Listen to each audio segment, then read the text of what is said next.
शुभ सकाळ मंडळी. आणि आज आहे जिवतीची पूजा म्हणजे दीपमावशा. तुम्ही म्हणता दीपमावशा, पण आमच्याकडे जिवती म्हणतात. आणि ह्या सणाच्या दिवशी सोनार लोक येतात आणि दाराला असे बेगड लावतात, त्याला जिवती म्हणतात. तसंच ढिवर जातीचे लोक येतात, ते आपल्या डोक्यावरती जाळे झाकतात. तर ह्या ठिकाणी सुद्धा बऱ्याच प्रमाणामध्ये त्या जातीचे लोक आहेत, तर ते आले होते आणि मग त्यांना आपल्याला पैसे द्यावं लागतो. रुद्रांश तर शाळेत गेला आणि नंतर इतका पाऊस आला कालपासून भयानक, म्हणजे आज पण आता पाऊसच येतो आहे.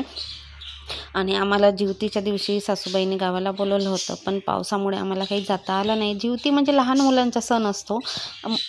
आई आपल्या मुलांसाठी उपवास ठेवत असते दिवसभर आणि संध्याकाळी पूजा करून मुलांचं औक्षवण करून नैवेद्य वगैरे दाखवून मग उपवास सोडला जातो. सणानिमित्त गोडधोड पदार्थ बनवले जातात आणि नंतर ह्या सणापासूनच श्रावण लागतो. हे जे फ्रीजचे कवर दिसत आहेत हे मी मेसोवरून ऑर्डर केले, किमतीमध्ये खूप छान आहेत. आणि संध्याकाळच्या जेवणामध्ये मी भेंडीची भाजी केली होती, चिकट न होणारी आणि खूप छान लागते अशी भेंडीची भाजी.